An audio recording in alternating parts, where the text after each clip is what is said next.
Raisi was born in 1960 in Mashhad, the main city of the northeastern Iranian province of Razavi, Khorasan. His name is Syed Ibrahim Raisu Sadati. He was a member of a judicial committee for 5 months in 1988.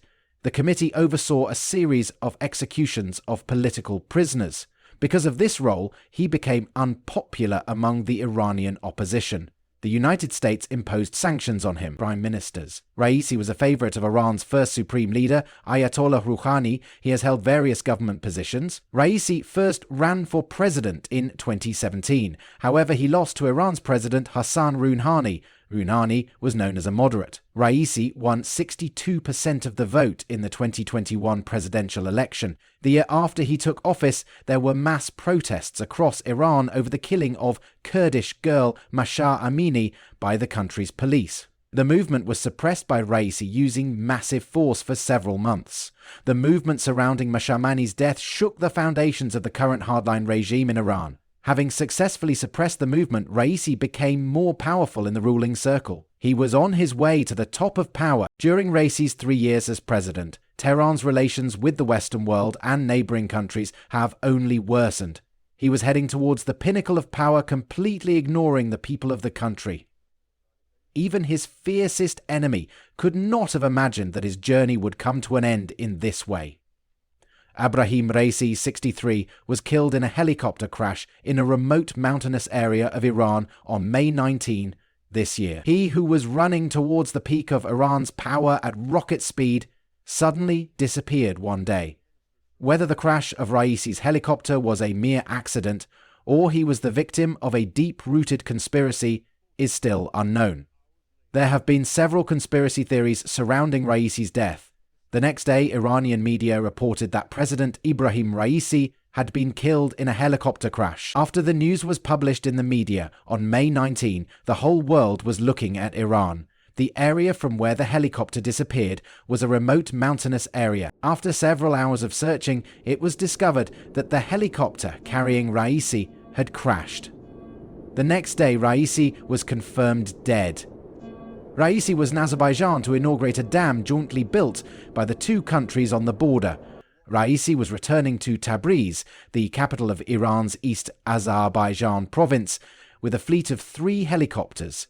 Foreign Minister Ahed Mahmoud Ali and other officials were also present at the meeting. The helicopter carrying Raisi crashed in a remote mountain near the eastern Azerbaijani region of Yolfa. It was an American-made Bell 212 helicopter. The other 2 helicopters landed safely. The helicopter was carrying Raisi.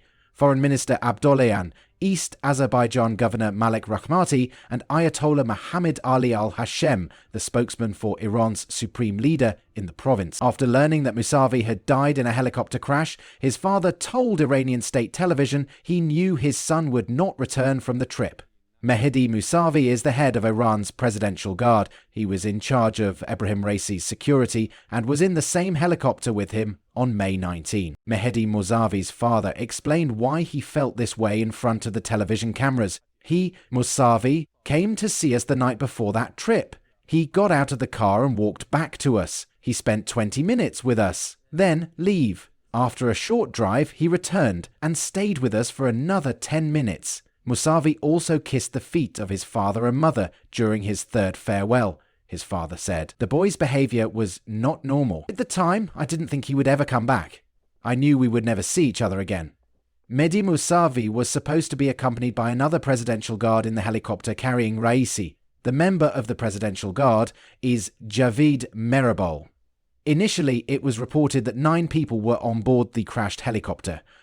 But Merabol's body was not found, which created a mystery. The mystery deepened with a post on social media 4 days after the helicopter crashed. In the post, Merabol can be seen leaning uneasily in a corner at Raisi's funeral. Later, a press release was issued in this regard.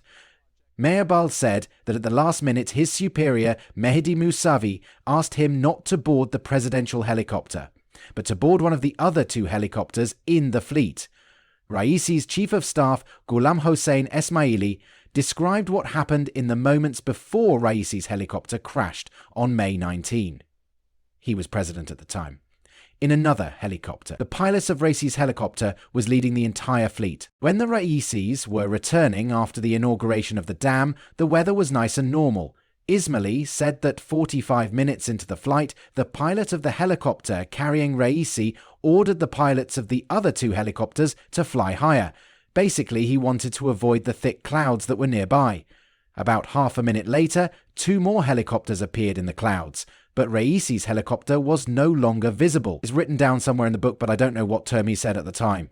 They said officials tried to communicate among themselves, and later officials tried to communicate with those on board the missing helicopter.